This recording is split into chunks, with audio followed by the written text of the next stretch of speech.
Amigos, ¿qué tal? Hoy es 14 del 06 del 17. Con ustedes Florentino Corrales, director de temas políticos. La Fiscalía pide 60 años de cárcel para asesino de niña Juliana Zamboni. La Fiscalía solicitó formalmente este martes a la Sala Penal del Tribunal Superior de Bogotá aumentar a 60 años de prisión la condena en contra de Rafael Uribe Noguera, asesino de la niña Juliana Zamboni, para manifestar la necesidad de imponer una condena ejemplar en este proceso y sentar así un precedente judicial, y por ende imponer la pena máxima de 60 años de prisión. En el recurso de apelación se señala que el juzgado 35 de conocimiento, que sentenció en primera instancia, debió tener en cuenta las conductas de mayor punibilidad establecidas en la ley para este caso, reconociendo que la decisión judicial presentó fallos frente a la tasación de la pena, pues no se tuvieron en cuenta varios factores. Las pruebas recolectadas muestran que la niña Juliana Zamboni, de 6 años, comillas, fue objeto de una clara violencia física y psicológica que indican de manera contundente que el procesado de manera deliberada, consciente y voluntaria aumentó el dolor y el sufrimiento de la víctima. De esta manera, se causaron padecimientos innecesarios para la ejecución de los delitos de secuestro simple agravado, acceso carnal agravado y feminicidio agravado, cierra comillas. La Fiscalía General dio a conocer que el arquitecto Uribe Noguera realizó acciones dirigidas a aumentar el dolor de la víctima según las pruebas halladas en su apartamento. Comillas, situación que merece la máxima condena puesto que se afectó moral y psicológicamente a una niña de 7 años que en esos momentos no entendía lo que estaba pasando, cierra comillas. Cabe destacar que en enero la Fiscalía General de la Nación entregó la acusación contra Rafael Uribe Noguera, en un documento de 37 páginas con 107 pruebas contra el acusado, entre los que se citan 30 informes de criminalística, 57 pruebas documentales y 20 testimonios. En ese sentido, el victimario actualmente se encuentra en una celda de aislamiento en la cárcel La Picota de Bogotá. En temas políticos, presentamos el informe del director. Sinceridad por encima de todo. El desarme de las FARC, uno de los puntos centrales de lo acordado en La Habana, compromete al Estado colombiano, a esa insurgencia y a los colombianos en general, en el propósito de que si queremos una paz verdadera, todos debemos hacer nuestro aporte para la consolidación del espectro, como en cualquier juego de suerte y azar, lo toma o lo deja, viene a la mente con la fuerza de lo irreversible si pretendemos alcanzar plenamente lo deseado y por lo que se ha luchado durante tanto tiempo. No puede haber términos medios, ni siquiera un vamos a ver tan frecuente entre negociadores de todos los vuelos y tamaños. Es en este punto donde realmente se conoce el propósito de alcanzar un objetivo. No se puede ser tibio, dubitativo o temeroso. Hay que estar convencido de lo que se quiere, cómo se quiere y hacia dónde vamos. Es que anhelar algo sin aportar no es sano. Para lograr la paz entre todos los colombianos, por lógica, todos debemos intervenir con nuestro aporte, y el aporte empieza por el perdón, la actitud sincera, noble y generosa de ceder para que la consolidación del sano propósito se cumpla al pie de la letra. Colombia está asistiendo a la última fase del desarme, a la reintegración de los excombatientes de las FARC a la vida civil, y si ciertamente queremos y anhelamos la paz, debemos hacer aportes por partes iguales en la búsqueda de la consolidación de lo que tanto se anhela. Zonas veredales, desarme y todo lo convenido en los acuerdos debe cumplirse al pie de la letra, sin contemplación alguna, por ser una necesidad física de sentido común, pues de lo contrario el fracaso será un hecho incuestionable, y si se deja pasar esta oportunidad, quién sabe si tendremos otra en el corto plazo. De ahí que quienes pensemos en la paz para todos, debemos insistir que no se ha hecho plena y totalmente, sino parcialmente, la sinceridad, el apoyo, la ayuda, para que lo acordado surta los efectos deseados. Es aquí donde está el quid de las cosas. Si queremos y anhelamos algo, hay que hacer aportes francos, leales y sinceros. De otra manera nadie creerá que estamos en un proceso que pondrá fin al conflicto interno que dejó tantas víctimas, desaparecidos, daños morales, materiales, destrucción y retraso comprobados. La paz es asunto de todos. Hagan sus apuestas, señores. En temas políticos, este fue el informe del director. Naciones Unidas dice, fue prudente mostrar cómo avanza la dejación de armas de las FARC. Después de la entrega de otro 30% del armamento de las FARC, el general Javier Pérez Aquino, jefe de la misión de las Naciones Unidas en Colombia, expresó su optimismo sobre la forma en la que avanza el proceso de implementación de los acuerdos entre esta guerrilla y el gobierno. En entrevista con Blue Radio, el general Pérez Aquino dijo que la entrega de parte del armamento de las FARC realizada este martes permite ver cómo se están cumpliendo con los tiempos estipulados en el acuerdo. Sobre la imagen que tanto se ha pedido de ver a los guerrilleros entregando sus armas, el general argentino afirmó que, comillas, no es necesaria esa imagen que estaban buscando, porque en muchos otros procesos no hay ninguna imagen, ni siquiera la que vieron ayer. Fue muy prudente mostrar la seriedad con la que se está trabajando, cierra comillas. En ese sentido, también aseguró que lo más importante es que se evidencie un proceso en el que ya hay más de 7.000 armas registradas por Naciones Unidas. Además, se refirió a uno de los temas en los que hay más discusiones, la entrega de las caletas. Al respecto, el jefe de la misión de las Naciones Unidas consideró que sería contraproducente que los guerrilleros mintieran sobre la existencia de estas, teniendo en cuenta que esto podría afectar sus aspiraciones políticas. También dijo que se calcula que existen unas 900 caletas escondidas y que la ONU tiene la intención de terminar con el 100% de las caletas el 1 de agosto, pero será muy difícil por la complejidad de cada operación. En cuanto a lo que sigue en el proceso de la dejación de armas, Pérez Aquino explicó que el 20 de junio se entregará el 40% del armamento restante en poder de la guerrilla para guardarlo en los contenedores, aunque también precisó que se dejarán algunas en los campamentos, un porcentaje que variará mejor según las amenazas en la zona y el número de guerrilleros para su protección hasta el 1 de agosto, cuando terminen de funcionar las zonas veredales. Colombia no volverá a la aspersión aérea con glifosato, dice el ministro de Ambiente. El ministro de Ambiente, Luis Gilberto Murillo, aseguró que Colombia no volverá a activar la aspersión aérea con glifosato para erradicar los cultivos de coca en el país. Comillas, nos sorprende la petición del secretario de Estado de los Estados Unidos, Rex Tillerson. Esto ya es una decisión del gobierno y se da como consecuencia de lo ordenado por la Corte Constitucional y el Consejo de Estado. Y añadió que el glifosato no solo tiene consecuencias para los humanos, como lo dijo la Organización Mundial de la Salud, sino también para los ecosistemas. Comillas, este herbicida afecta a las plantaciones y a los ecosistemas alrededor. Nosotros ya estamos en 26 millones de hectáreas protegidas y vamos cumpliendo con las metas de desarrollo sostenible. Esas discusiones deben darse de manera interna y yo creo que una persona que ha sido expresidente debe entregar información objetiva, cierra comillas. Dijo lo anterior en referencia a las recientes críticas del senador Álvaro Uribe por un incremento de los cultivos ilícitos en el país.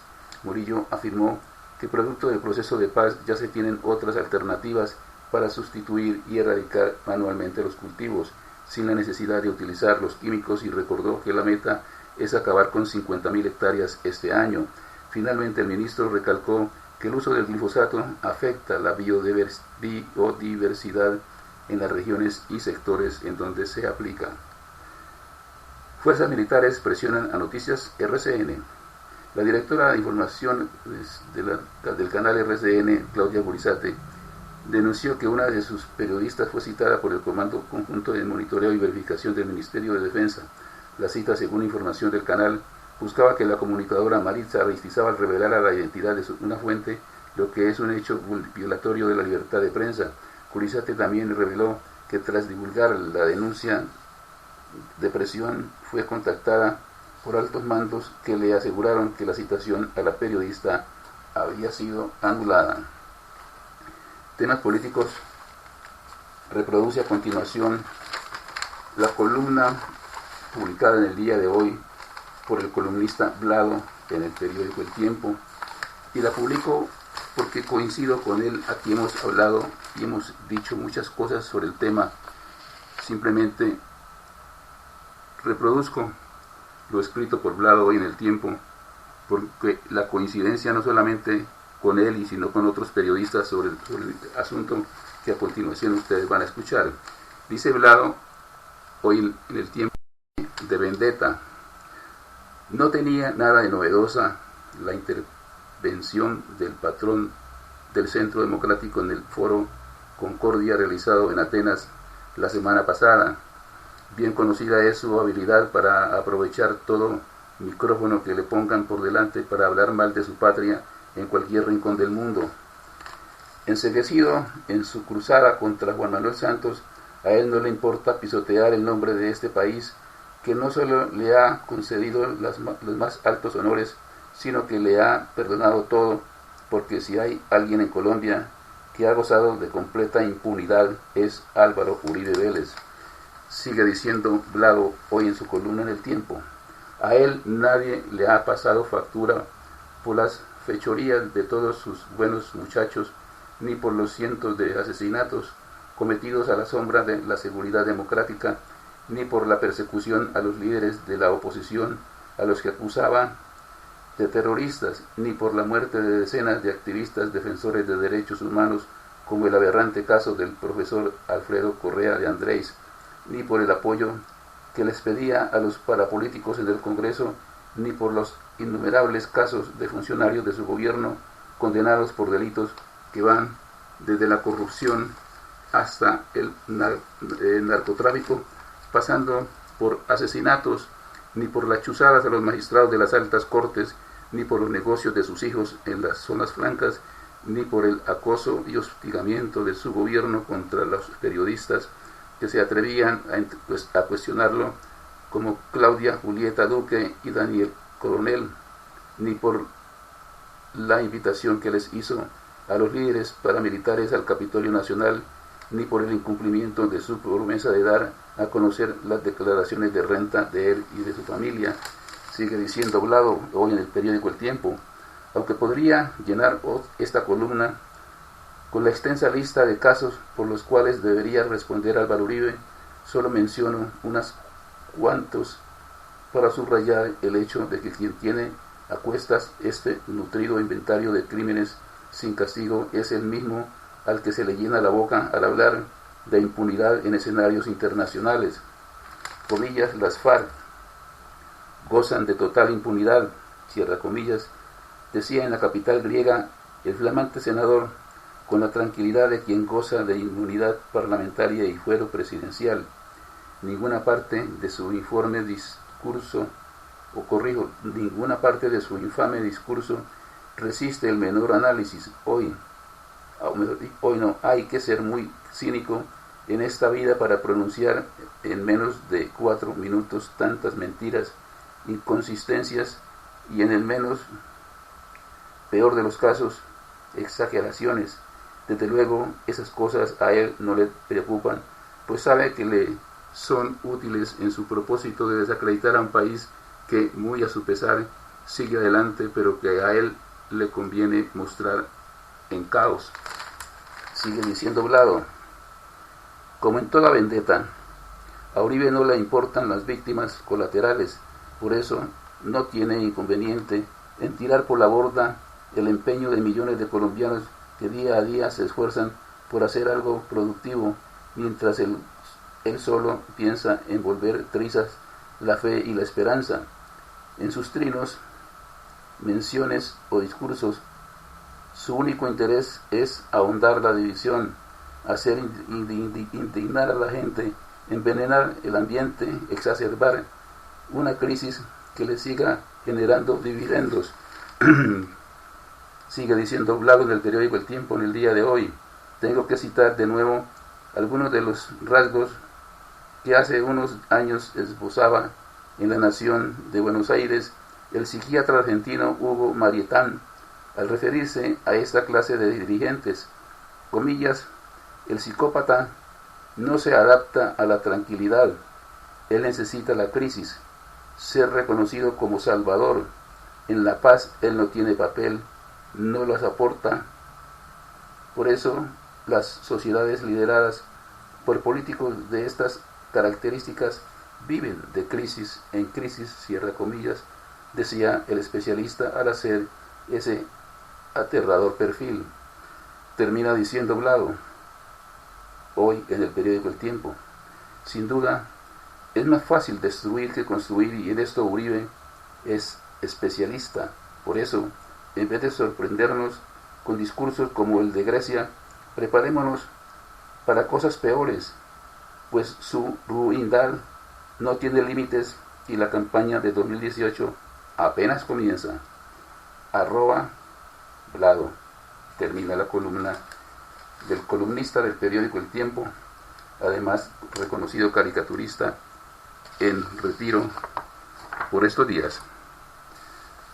Vuelve y juega. Superintendencia de Industria formula pliego de cargos a 8 empresas de seguridad privada. Este miércoles, la Superintendencia de Industria y Comercio formuló pliego de cargos a 8 empresas de seguridad privada y vigilancia. Estas compañías habrían violado nuevamente la libre competencia al simular ser competidoras independientes en varias licitaciones públicas por un valor superior a los 30.000 millones de pesos entre el 2012 y el 2015. Al parecer, estas compañías conformaban un grupo empresarial denominado Grupo SMG, controlado presuntamente por Jorge Arturo Moreno Ojeda, conocido como el zar de la seguridad, quien fue detenido recientemente y se encontraba prófugo de la justicia hace meses. Las empresas investigadas por la superintendencia y que actuaban conjuntamente con Guardianes Starcop, Covasec, Sentinel, Expertos, Incevic, Security Management Corp y Seriap CTE, ellas presuntamente controladas ocultamente por el zar de la seguridad, además de 13 altos directivos de dichas empresas vinculados también al proceso de investigación. Comillas, dentro de las pruebas que obran en el expediente de la Superintendencia de Industria y Comercio reposan declaraciones, correos electrónicos, citaciones a reuniones y archivos digitales que darían cuenta de la forma como se habría presuntamente ejecutado la práctica restrictiva de la competencia, cierra comillas, explicó la SIC. De concluirse la investigación y se falle en contra de las 8 empresas de vigilancia, enfrentarían una multa de hasta 100.000 salarios mínimos legales mensuales vigentes, equivalentes al 73.771 millones por cada infracción, y a las personas naturales por 2.000 salarios mínimos legales vigentes mensuales, es decir, más de 1.475 millones de pesos. Salario de soldados pasará de 80.000 a 221.000 pesos. El salario de los soldados, que hoy es de 80.000 pesos, pasará ahora a un promedio de 221.000 pesos, según una ley aprobada hoy por el Congreso de la República. También se aprobó una amnistía para los remisos, o sea, para aquellos que evadieron el servicio militar. Estos, que son 1.100.000 ciudadanos, podrían solucionar su situación con solo pagar el 15% de su ingreso mensual. Se redujo de manera sensible la cuota o valor de la libreta, que era el del 60% del ingreso mensual del beneficiado. La ley ordenó que si el joven reclutado no es bachiller, el ejército tiene hacer convenios para validar mientras presta el servicio. También hubo avances para aplicar la objeción de conciencia. Las personas que quieran negarse a prestar el servicio militar obligatorio por razones de conciencia tienen ahora un camino expedito para hacerlo. El derecho ya estaba enunciado por la Constitución, pero no estaba claro cómo hacerlo. Ahora, con la ley aprobada por el Congreso, queda plenamente establecida esa ruta. Esta ha sido una lucha de muchos años, pues algunos sectores, especialmente religiosos, han planteado que sus miembros no deben o no debían empuñar armas. Sin embargo, si los muchachos de estos credos eran reclutados, tenían que ir a prestar el servicio. La norma aprobada determinó que un comité en el que habrá civiles y voceros de la Procuraduría tendrían participación a la hora de admitir el derecho a la objeción de conciencia. Comillas, al interior del ejército siempre se ha tratado de hacer mediante comités que están integrados únicamente por miembros del ejército. La recomendación de los colectivos de derechos humanos y de los organismos internacionales es que en estas instancias decisorias sobre la objeción de conciencia se incluyan autoridades civiles, cierra comillas, propuso la congresista Vivian Morales del Partido Liberal. Este hecho legal también llega en momentos en que la guerra ha terminado y la presión del Estado para reclutar a los jóvenes podría ceder un poco. Por otra parte, la iniciativa contempla también que el servicio militar puede ser cumplido en varias funciones que no sean necesariamente estamentos militares y se contemplan incentivos educativos como comenzar cursos en el SENA para quienes estén prestando el servicio militar. Se espera que este jueves se vote la conciliación del proyecto en Senado y Cámara y quede listo para su sanción presidencial. Barça habría acordado el traspaso de Yerry Mina. Medios de España confirmaron este miércoles el acuerdo de traspaso del defensa colombiano Yerry Mina al Barcelona. Según Mundo Deportivo, medio especializado en información del equipo culé, el Barcelona acordó con el Palmeiras el traspaso del central colombiano de 22 años en 9 millones de euros. Comillas, el club azulgrana pactó con el equipo de Sao Paulo que dejaría al central colombiano en Brasil hasta finales de 2017 para que disputara toda la Libertadores.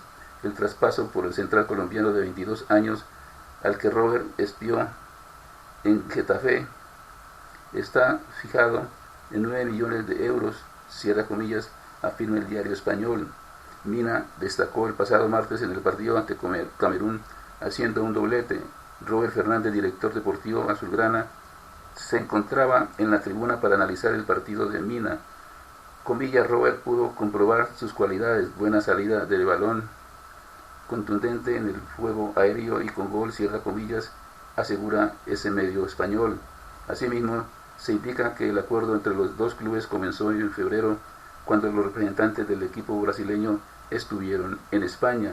También el medio español agrega que no se descarta que Mina llegue antes de la disciplina culé si su equipo cae eliminado en la Copa Libertadores. Mina fue escogido hace poco como el mejor defensa del Brasileirão. Hasta aquí, temas políticos. La invitación muy cordial para que nos sigan en Twitter, Facebook, YouTube, Google, de lunes a viernes, @temas políticos, una sola palabra. Muchas gracias por su sintonía, los espero mañana. Buenas noches.